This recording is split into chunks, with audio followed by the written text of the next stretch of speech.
We are heading north on a roadie, out of Auckland, up to the far north, taking to the roads to go and talk to people who never get called, whose phone numbers we do not have. The people on the front line of our cost of living crisis in a region which by almost all metrics is one of our poorest, if not our poorest.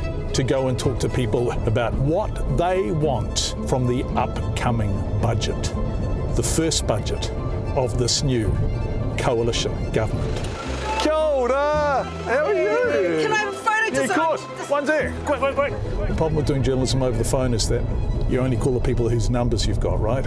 You get contact book journalism, which means that the same people are getting called over and over and over again, the same economists, the same bankers, the same political commentators over and over and over again. Morena! Michelle, this is Clint. Hi Clint, how are you? Pleased to meet you. This is our budget roadie. It's like an economic COVID without the masks.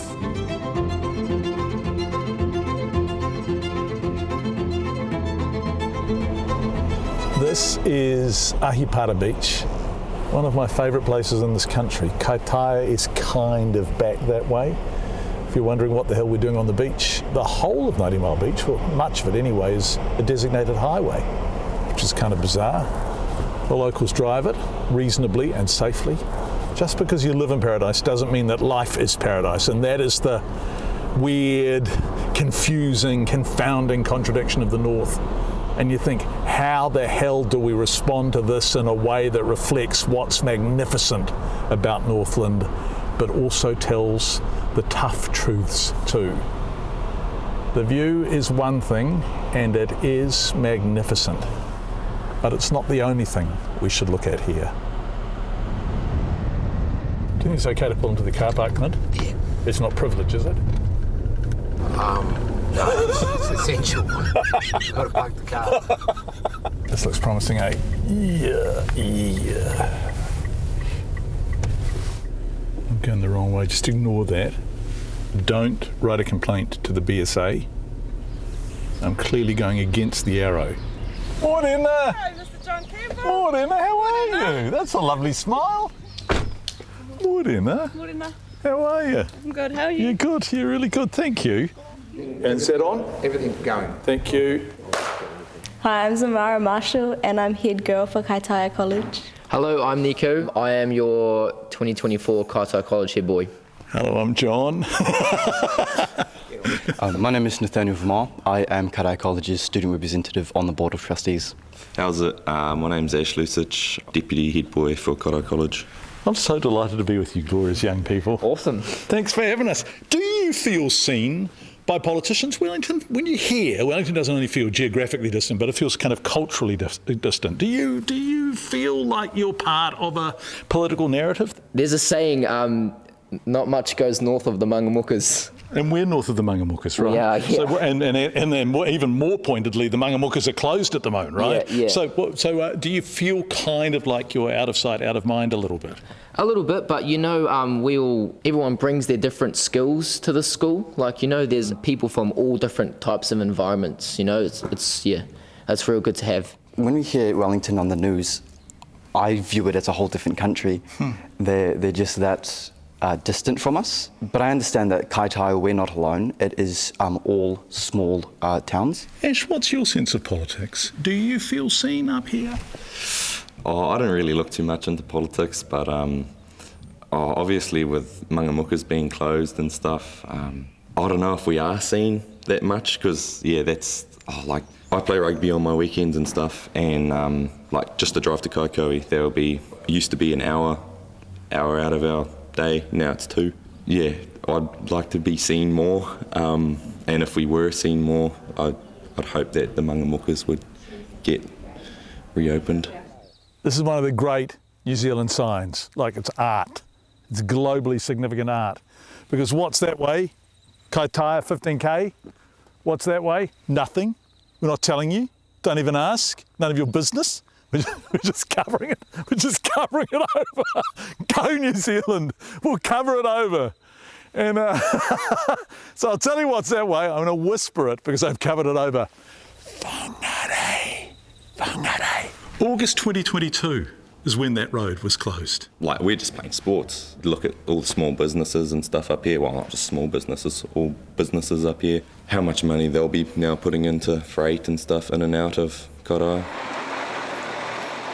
Prior to the closure, Kaitaia was the hub, it was the gateway to paradise. It was the easiest path to get here. And we like that title, we like being the gateway to paradise. It is a beautiful hub here and a beautiful access to beautiful beaches. Oh, right, I see. So if you come up State Highway 10, which is the most obvious detour, and for people who don't know State Highway 10, that's kind of up the east coast, right? Yep. In the old days, you would come up you would come through Kaitaia, and then you would go off to wherever you were going. Yeah, absolutely. Now you don't necessarily have to come to Kaitaia, right? The traffic goes, no, that's right, it goes around State Highway 10, stops at Awanui, and you can choose to take your journey from there. Why does this matter? Well, we're back in Auckland at TVNZ editing, and as we're watching the footage, we're noticing recurring themes. Theme number one, those roads, State Highway 1, both at the Mangamuka Gorge, which is right up towards Kaitaia, but also the Brynderwyns nearer Auckland, State Highway 1 trying to get to the north. Now, when you are a long way from anywhere, roads matter. When you are a long way from food supplies, from major hospitals, from other population centres, roads matter. Of course, you could use public transport, but there is bugger all of that in the far north. So this is a low-income population with really poor roading and therefore limited access to services. And at Kaitaia College, they know the politics of all of that. What do they need? What do your young people most need in terms of what central government can meaningfully do on the ground as opposed to rhetorical flourishes? What do you need? Well, look, our young people are aspirational. They have, as do their whānau, they have the highest aspirations for their future. They're capable, talented, and what they need is what all our young New Zealanders need. They need the very best education, health system, great to have some doctors up here, but also equity and opportunity, equity and resource, so that they can participate and engage. And we know it's not a level playing field, so really it's just about working together to make sure they have all those opportunities to thrive and achieve their very best that they deserve. It's a little bit harder because we're a little bit not as well off up here, but I think that something like keeping the free lunches going would be really good because it just benefits our students so much and everyone in the community. So this is a school with free lunches every day? Yeah, we get free lunches. And there would be students at this school, as there are in many schools, for whom that is absolutely meaningful and transformative, right? Yes, definitely. Yeah. A lot of people, I have noticed, take home their lunches, a few extra lunches if there's extra ones in the class, they take them home and provide them to their families or like eat them for dinner or something. And I think that that's a really big thing with the lunches. It really helps our community. Hello again. We went into town. What are you up to, John? And we bumped into people from the Salvation Army who told us how inequity can equal hunger. Yes, and we hear a lot of news with some of the people in the community that kids go to school because that's the only meal they have, the lunch that they get given there at school. That would be and it's really sad. Thank you so much. Thank you. Lovely to see you. Thank you. So one of the things about being in the far north is that you get welcomed like that. And you get sunsets like this, Ahipara, at the end of our first day. That's the Tasman Sea. And in the morning we'll follow the west coast south. We are in the middle of nowhere, or are we? Because if we cut the camera on the front, you will see we are entering Broadwood. Broadwood, go Broadwood. Now, if you're wondering where the hell Broadwood is, with no disrespect to Broadwood, but some of you won't know where it is, we're kind of south of Kaitaia now, heading down the west coast towards the Hokianga Harbour. And on our right, slightly obscured by the truck, the Broadwood General Store. Ladies and gentlemen, this is going to be special. Orena! Come, you'll be beautiful. I don't really like. Do you want to come and sit with me now? This is why you come to Broadwood, eh? You're making my stomach sick, actually. To meet Lisa. Lisa has never been used in a budget preview before, which is our loss. Come sit beside me, Lisa. Come on. Morena. Thank you. This is Clint, by the way. Kia ora, Clint. Is this on? Are you hearing anything? Thanks, lovely man. Oh, are you? Thank you so much. Kia ora. Kia ora. Thanks for having me in your part of the world. Yes, welcome to the Hokianga. So where are you from? Where did you grow up? Actually, I was born and bred in Auckland, but I'm actually from Whangapē. And how long have you been back for? Maybe 5-6 years. I love it. What do you love most about it? The people. What's not to love, eh? I mean, look at where we live. You wake up, fresh air. The food is the best though, eh? What's the best food? What are we talking about? Oh, hangi, kutai, the fish, eh? Just everything up here, everything. Yeah, I'm lucky. I feel very lucky. Surrounded by, people I love, people I enjoy seeing. Yeah. And what do those people need?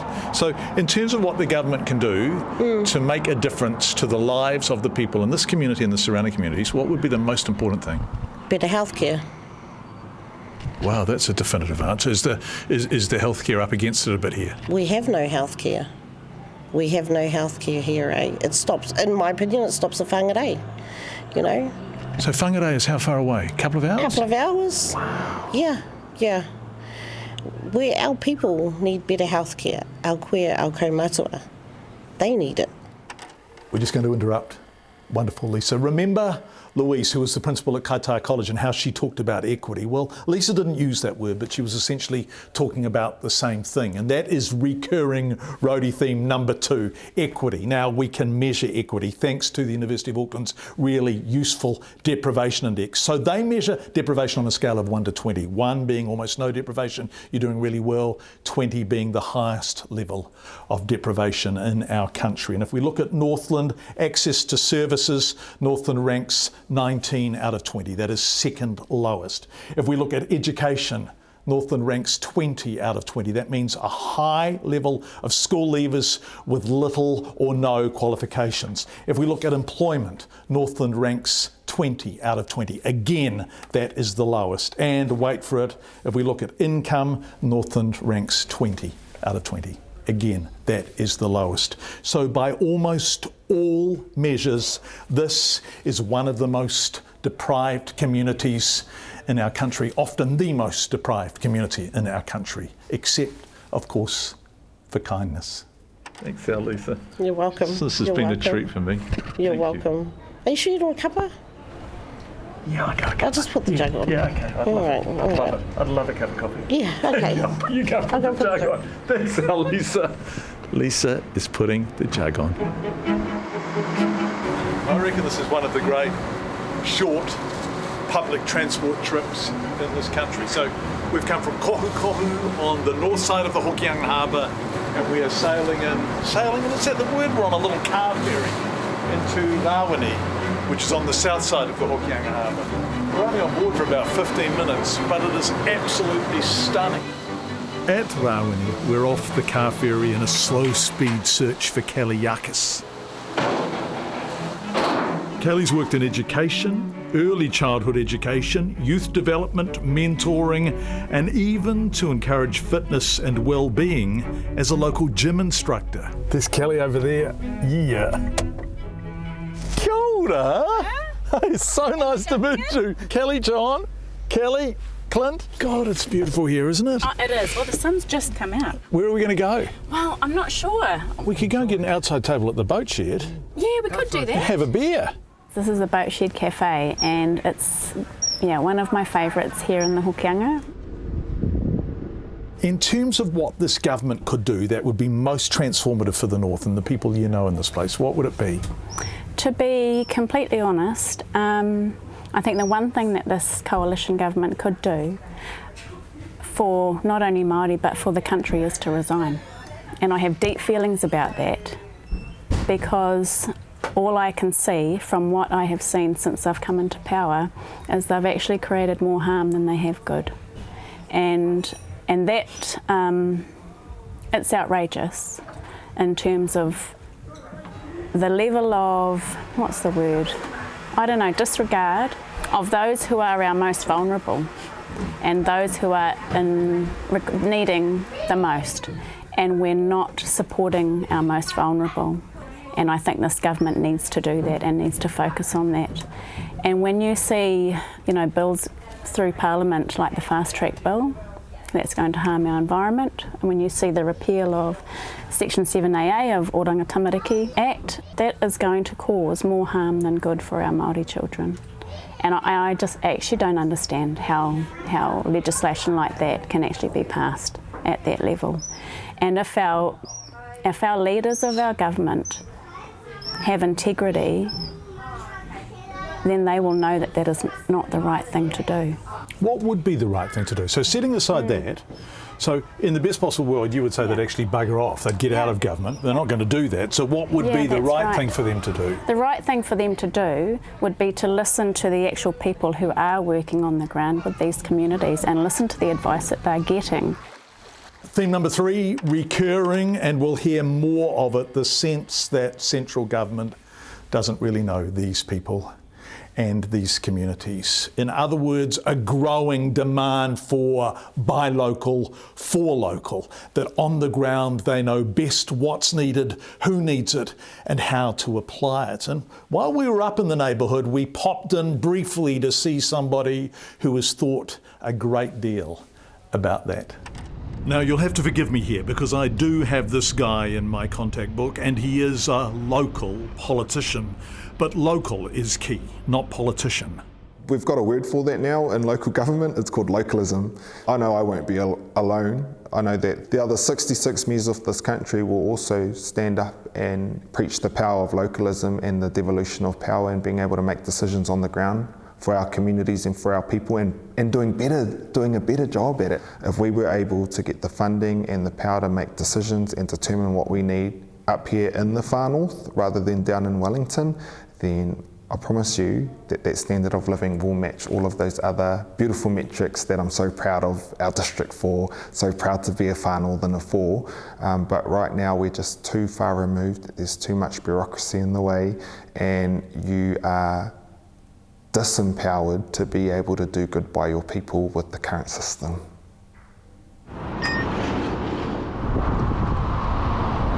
Welcome to Kaikohe. If you have no idea where Kaikohe is, if you're in the South Island you may never have been this far north.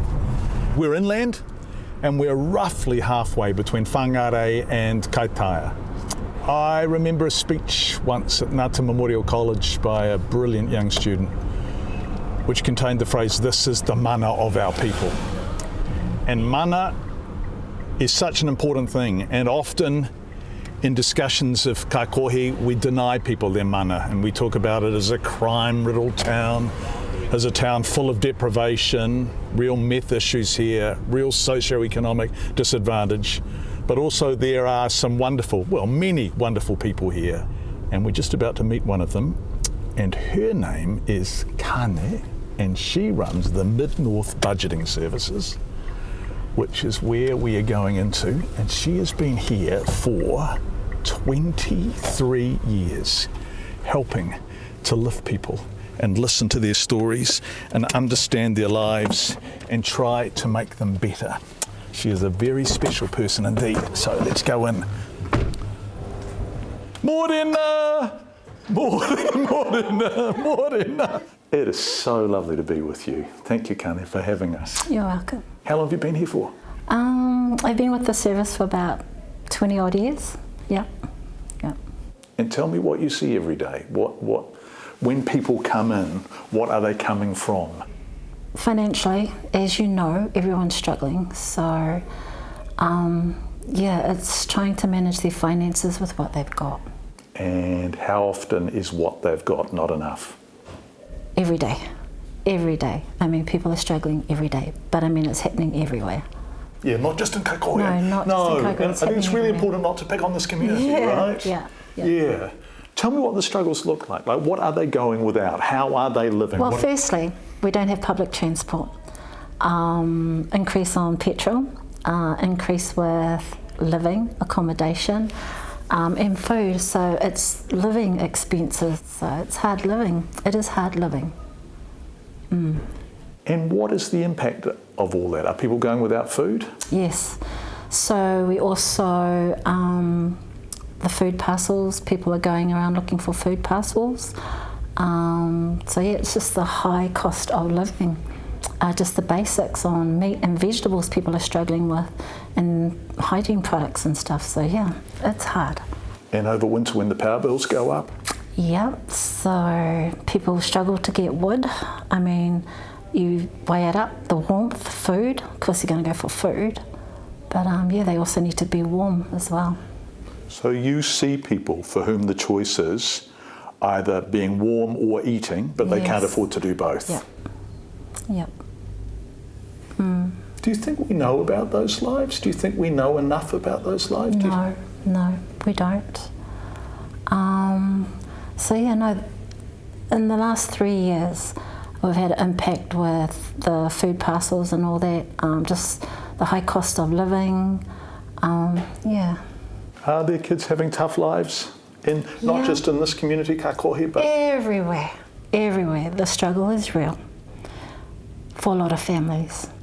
This is actually the worst that I've ever come across in my lifetime. And if anything, a friend said to me this morning, it's like an economic COVID without the masks. That was a good one. An economic COVID without the masks. That is such an extraordinary line. And 23 years of doing this work, and Kane has never seen it tougher than now. So, roadie thing number 4, people are doing it tough.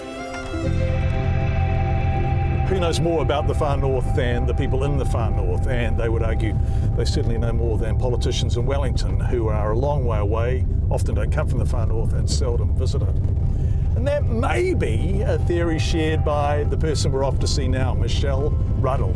Michelle is a dairy farmer, and she's also chair of the Rural Support Trust in Northland. I met her last year at a dinner just outside Dargaville, post Gabriel. They were having a get-together, a kind of check-in to see that everyone was okay, just be in each other's company, a bit of a mental health check-up, and I don't know, the solidarity of people who do the same thing. So Michelle farms this land, she knows this land, and she knows the people on this land.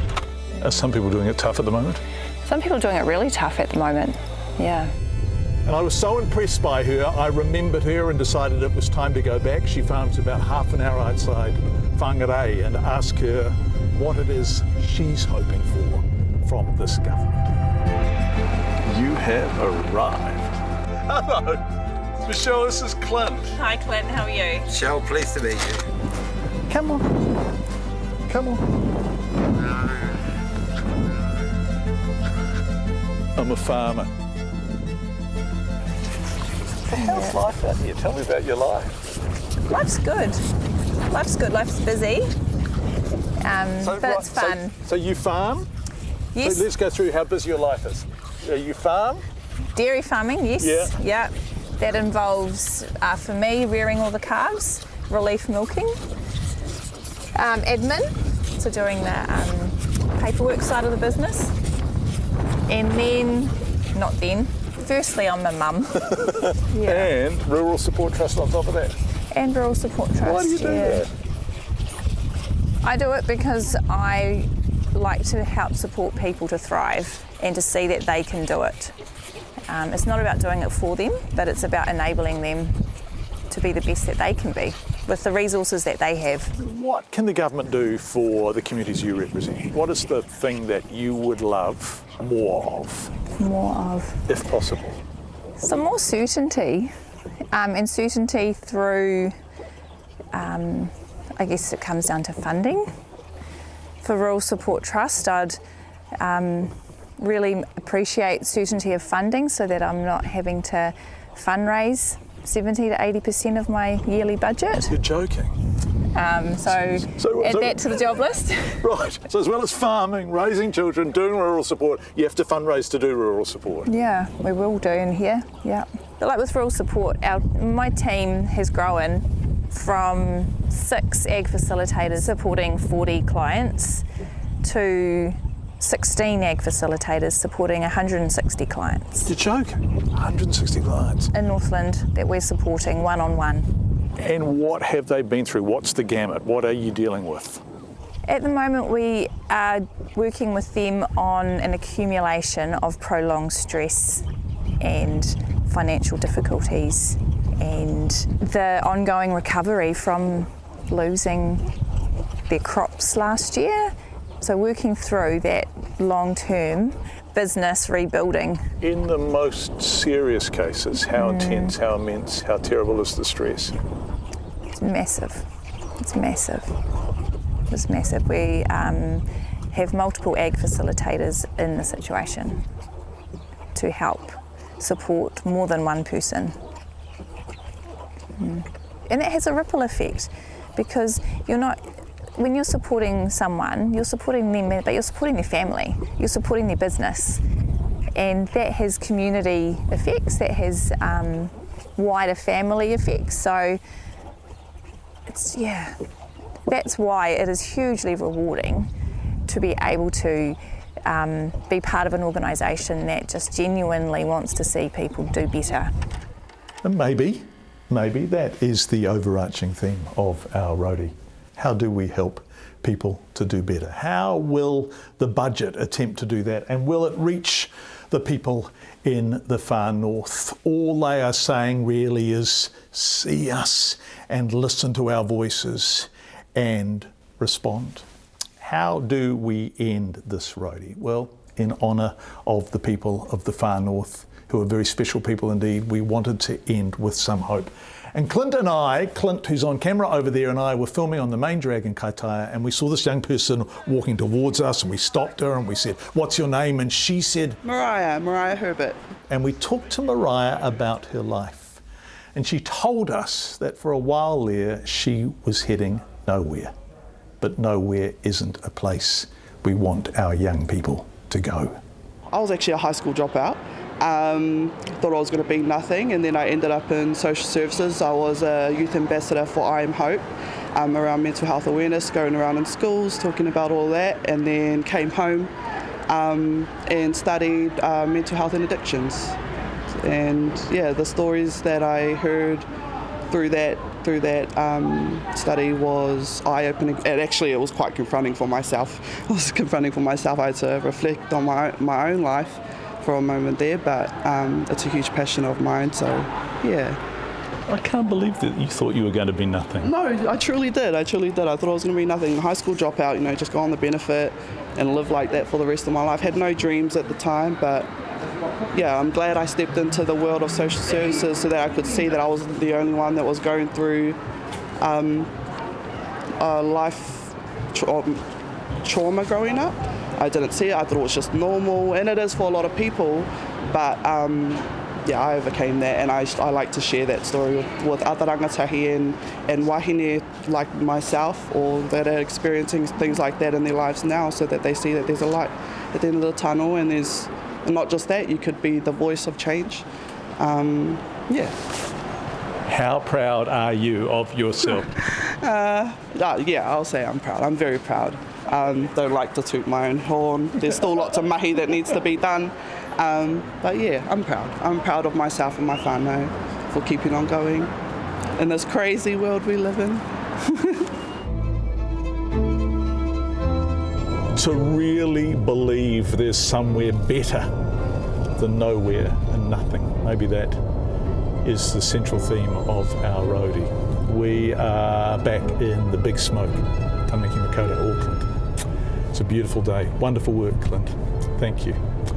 So let's consider what we've heard over our roadie through the far north. What have been the recurring things? What do people keep coming back to? Well, one, roads. Closed roads exacerbate inequality because of the distance and the cost of travel and the time it takes to travel. Health. If you live outside one of our big cities, that shouldn't mean the healthcare you get access to is less good. Equity.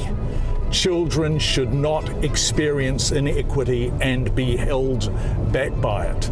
Localism, that buy local, for local theme we kept hearing, which people in the far north think will work if it's supported with adequate funding. And of course, possibly the biggest one of them all, the cost of living crisis, economic COVID, without the masks, as Kane so memorably said. So what next? Well, the budget is on Thursday, the 30th, and we've gotten a bid to talk to Nicola Willis afterwards about how she thinks her budget as Finance Minister addresses what we kept hearing in the far north. So either we'll see you just after the budget talking to the Finance Minister, or we'll see you in 6 months' time when we return to the far north to see what impact the budget has had. Politics come from Wellington, yes, but their impact is felt everywhere.